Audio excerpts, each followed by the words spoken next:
안녕하세요. 존버개미 존입니다. 이렇게 유튜브로 오랜만에 인사드리게 되어서 정말 반갑습니다.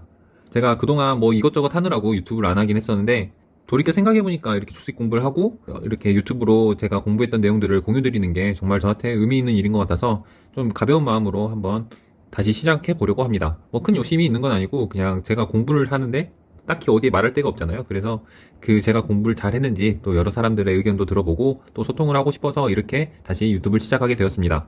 그럼 바로 본론으로 들어가겠습니다. 오늘 살펴볼 기업은 AS텍이라는 기업입니다. 이 AS텍이 어떤 기업이냐? 바로 자외선 차단 원료 생산을 전문적으로 하는 기업입니다. 근데 이 기업을 제가 어떻게 알았냐면은 이제 공시를 보다가 600억 캐파 증설 공시가 났습니다. 그렇게 해서 알게 된 기업이에요. 이 캐파 증설이라는 게 결국 미래에 매출이 늘어날 수 있다라는 건데 이 회사 입장에서도 되게 공격적으로 투자를 하는 겁니다. 이 투자가 성공을 하면은 이 회사가 더 커질 수 있는 거고 반대로 이 투자가 실패하면은 이 회사가 좀 심각한 상황에 처할 수도 있게 되는 거죠. 어떤 이유에서 이 600억 캐파 증설을 하였는지 좀 살펴보도록 하겠습니다. AS텍의 주요 제품으로는 이렇게 DHHB 그리고 TDSA, BEMT, EHT가 있습니다. 그 중에 DHHB만 현재 주력으로 생산을 하고 있는 상황이에요. 사업 보고서를 보시면 각 품목에 대한 설명이 간단하게 나옵니다.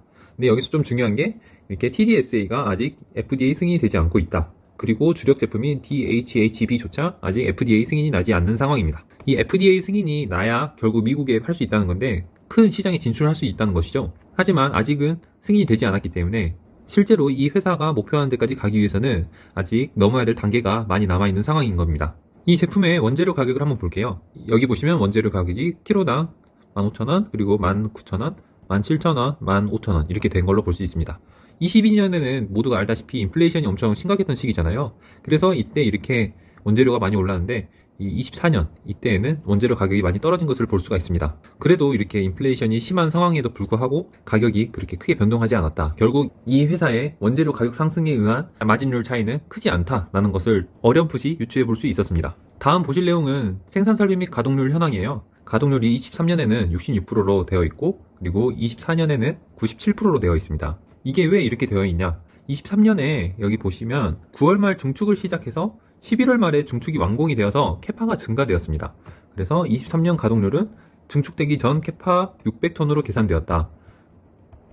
그리고 중축 기간 동안 공장을 가동을 하지 못하였다 라고 하였기 때문에 생산 실적이 이렇게 400톤인데 가동률이 66%로 찍힌 이유는 기존 가동률 600톤 기준으로 하였기 때문에 회사의 가동률이 66%다라고 23년에 된 겁니다. 1200톤은 증설되고 난 후, 그러니까 11월 말에 증축이 완료가 되었기 때문에 1200톤으로 계산이 된 겁니다. 지금 1분기에 가동률이 97%로 돌고 있는데요. 그 말은 이 회사의 공장이 모두 풀로 돌아가고 있다라는 것을 알 수가 있습니다. 그럼 여기서 한 가지 생각을 해볼 수 있죠. 이 회사가 더 많은 돈을 벌기 위해서는 두 가지 방법이 있습니다. 첫 번째, 물건 가격을 올린다. 두 번째, 더 많이 생산한다. 하지만 이렇게 가동률이 풀로 되어 있는 상황에서는 더 많이 생산할 수 없는 상황인 겁니다. 작년에 증축을 했기 때문에 이게 이제 올해 온전한 매출로 잡힐 거예요. 저희의 마음은 더 빨리 이 회사가 크면 좋겠는데 이 회사 나름대로는 이렇게 천천히 단계를 밟으면서 성장을 해 나가고 있는 것이죠. 그냥 일반 게임이 아니라 실제로는 이렇게 조금씩 증축을 해 가면서 또 투자를 하고 점점 더 키워지면서 회사가 커 나가고 있는 겁니다. 그러면 이 회사의 생산 캐파를 알고 기존 제품의 가격을 안다면은 이 회사의 1년 매출을 우리가 계산을 해볼 수가 있는 거예요. 그래서 제가 한번 계산을 해봤는데요. 결국 1분기에 가동률이 97%. 그러면 단순하게 1분기 곱하기 4 하면은 되는 겁니다. 가동률만 떨어지지 않는다면은 1분기 곱하기 4 하면은 1년 매출이 나올 수가 있는 거예요. 그래서 가볍게 계산을 해보니까 1분기 매출이 156억이 나왔고 영업이익이 34억이 나왔는데 올 한 해 매출이 그러면은 대략 곱하기 4를 해보니 620억 그리고 영업이익은 130억 정도 될 수 있을 것이다 라고 이제 계산을 해보았어요. 실제로 증권가 리포트에서도 이 정도 비슷하게 매출을 잡고 있습니다. 다만 여기서 한 가지 가정을 해야 되는 게 1년 동안 가동률이 떨어지지 않아야 되는 거예요. 이게 중요한 겁니다. 그러면 이 회사가 가동률을 떨어지지 않고 계속 공장을 돌릴 수 있을까요? 이 회사는 앞으로의 증설 로드맵까지 다 제시를 하고 있습니다. 사업보고서에 보시면 나온 내용인데 1분기 기준 향후 투자에 이렇게 900억을 총 투자를 하겠다라고 얘기를 하고 있습니다. 그런데 이번에 7월 8일에 600억의 신규 시설 투자 공시가 났죠. 그러면은 우리가 600억은 어떻게 쓰일 것이냐 보면은 이 건물에 250억 그리고 기계장치에 650억이 쓰일 것이다. 고로 이번에 투자한 600억은 250억은 건물에 들어갈 것이고 그리고 350억은 기계장비가 되는 거죠. 그렇게 600억이 사용이 되고 이게 25년까지의 목표입니다. 그러면 25년까지 350억의 기계장비, 결국 이 정도의 캐파가 증설이 된다는 거예요. 그리고 27년까지 해서 650억을 다 집행을 한다고 했으니까 나머지 300억에 대해서 27년까지 성장할 예정이다. 지금 근데 24년이죠?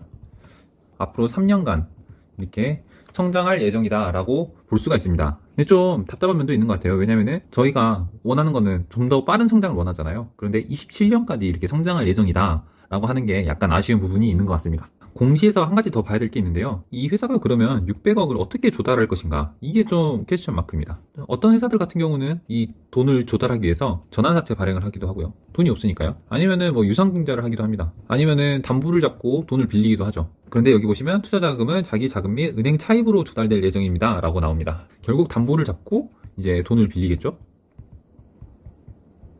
그리고 또 하나, 이 회사가 이미 취득한 토지에 공장을 짓고 있기 때문에 토지 관련 금액은 포함되지 않았다. 오로지 공사비와 그리고 기계 장비비가 포함이 된 겁니다. 이게 정말 돈이 없는 회사는 이렇게 나오면은 이제 지분 희석되면서 주가가 많이 내려앉기도 하거든요. 근데 은행 차입으로 조달을 할 예정이기 때문에 아마 이 회사가 돈 빌리는 과정에서 은행도 빌려줄 만하니까 빌려주겠죠? 담보도 있고요. 그냥 짐작만 해보는 겁니다. 어떻게 조달할지 뭐 유상증자의 가능성은 없는지는 체크는 한번 해야겠죠? 그러면 신공장에서 무엇을 만드는지 한번 살펴보겠습니다. 기존 1공장 증축까지는 DHHB를 만들고 있어요. 이게 지금까지의 주 생산품이고요. 1공장 증축까지는 이게 생산이 되었습니다. 하지만 신규 공장 증설에서는 기존처럼 1200톤가량의 캐파가 증설이 되는데 BMT, 그리고 TDSA, 그리고 EHT 이렇게 생산이 되는 겁니다. 그러면 추가적으로 생산되는 이 물건들이 만약 기존에 생산되던 DHHB보다 가격이 높다. 그러면은 우리가 이 회사의 ASP가 올라간다는 것을 생각을 해볼 수가 있겠죠. 그래서 계산을 해봐왔는데요. 이렇게 상반기 실적을 보면은 UBMAXA랑 BMT의 수량과 가격이 나옵니다. 대충 계산을 해보면은 이 UBMAXA는 51,000원, 그리고 내수에는 73,000원에 팔고 있고요. 그리고 BMT 같은 경우에는 내수용 10만원 정도로 DHHB보다는 더 가격을 많이 받는 것을 알 수가 있습니다. 제가 이제 리포트도 보고 했었는데 실제로 증권가에서 이 회사의 매출을 계산을 했을 때 평균 ASP를 6만원을 잡았어요. 근데 이 메인 생산은 DHHB가 5만원이죠. 그리고 BMT가 10만원 정도입니다. 나머지 TDSA랑 EHT 같은 경우에는 DHHB보다 좀 그래도 비슷하거나 살짝 높은 정도로 했기 때문에 아마 ASP를 6만원으로 잡고 계산을 하지 않았나 라고 생각이 듭니다. 그리고 기사로 한번 이 AS텍을 한번 만나보겠습니다. 이 AS텍이 개발한 자외선 차단제는 이 독일 A사와 네덜란드 B사, 바스프고요. B사는 DSM입니다. 이렇게 큰 두 회사가 시장을 과점을 해오고 있었습니다. 하지만 AS텍이 이 회사한테 현재 물건을 공급을 하고 있는 상황이에요. 이 물건을 어떻게 공급했냐? 대표가 정말 대단하다라는 생각이 들었는데요. 이 대표님이 바로 윤정배 대표님이라는 분인데, 윤정배 대표님이 바스프의 DHHB 물질 특허가 만료되고 또 생산 특허를 피해서 이렇게 DHHB를 만들었는데요. 이게 바스프가 만드는 물건보다 더 싸고 괜찮은 거예요. 그래서 가격이 싸니까 원가 경쟁력이 바스프도 안 되는 거예요. 그래서 현재 어떤 상황이냐, 이 바스프조차 본인들이 만든 DHHB 대신에 AS텍의 DHHB를 받아서 쓰고 있는 상황입니다. 아니 정말 대단한 게 원재료 만든 회사보다 더 싸고 잘 만드니까 이게 가능한 스토리인가, 이게 너무 신기한 거죠. 그러면서 신규 상장을 할 때 엄청나게 관심을 받아서 그때 시세가 장난 아니게 많이 나왔습니다. 차단제 시장에서 DSM이 1등 회사예요. 이 DSM의 주 자외선 차단제 원료는 아보벤존 계열을 사용을 하고 있었습니다. 하지만 최근에 이 아보벤존 계열이 유해하다라고 이제 논란이 생겼고, 이 DSM은 아보벤존을 대체할 수 있는 다른 무언가를 찾게 됩니다. 그게 바로 이 AS텍이 만든 DHHB가 된 거죠. 지금 현재 DSM이 가지고 있는 아보벤존 비중이 2,000억 정도 됩니다. 그래서 향후 만약 DSM이 아보벤존을 대체한다라고 하면은 미래에는 2,000억 매출을 대체를 할 수가 있게 되는 거죠. 그러면서 업사이드가 엄청 크게 나온다라고 생각을 하고 처음에 투자 아이디어를 갖게 된 거는 이 포인트에서 투자 아이디어를 갖게 되었습니다. 근데 이제 결론적으로 먼저 말씀드리면은 이렇게 2천억을 모두 대처하기 위해서는 갈 길이 좀 남았어요. 제일 처음에 말씀드린 것처럼 FDA 승인까지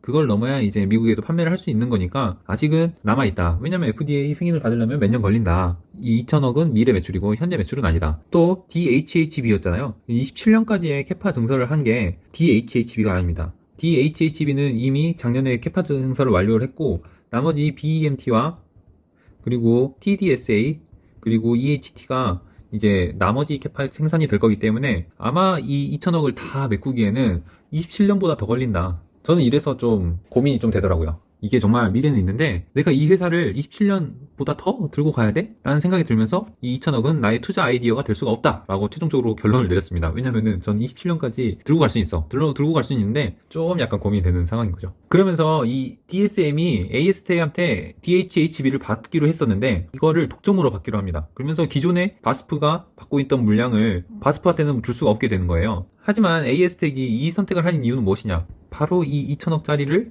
이렇게 노리고 있다는 것이죠. 그리고 이 DSM이 UV 차단제 1위 사업자이기 때문에 1위 사업자한테 물건을 공급한다 라는 게 이 회사한테 엄청 큰 의미가 있는 겁니다. 그럼 바스프는 이 회사한테 아무것도 안 써 라고 말할 수 있죠. 근데 하지만 더 씁니다. 무엇을 쓰냐? 바로 TDSA를 또 공급받기 위해 협상을 진행을 하고 있어요. TDSA 같은 경우는 아직은 생산이 제대로 이루어지는 건 아니죠. 하지만 미래에 공장이 완료되고 내년 25년도가 되면은 더 추가적으로 이 TDSA에 관련한 매출도 발생을 할 수 있다는 것입니다. 그럼 여기서 우리가 좀 더 궁금한 게 생겼습니다. DHHB는 미래에 100% DSM이 쓸 거야.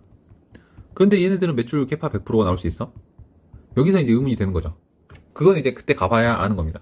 지금 현재 바스프도 TDSA를 협상 중인 거잖아요. 그렇기 때문에 BEMT, TDSA, EHT가 100% 사용될까? 이런 의문이 생기는 겁니다.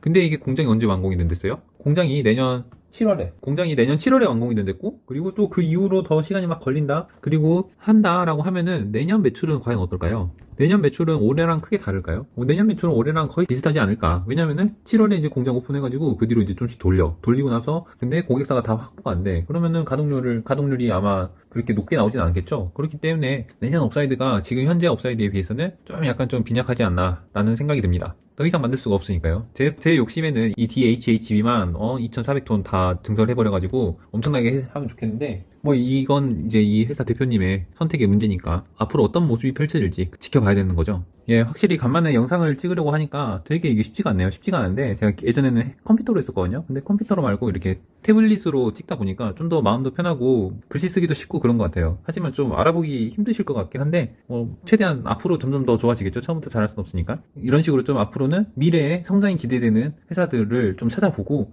그 회사에 어떤 점이 기대가 되는지 그리고 또 어떤 스토리를 가지고 있는지 이런 것들을 여러분들에게 소개시켜주면서 저도 한번 같이 투자도 해보고 아니면은 뭐 이상하다 싶으면은 투자 안 하기도 하고 그런 시간을 좀 가져보려고 합니다. 네, 긴 시간 들어주셔서 감사합니다. 이상 존보개미 존이었습니다. 구독과 좋아요 부탁드립니다.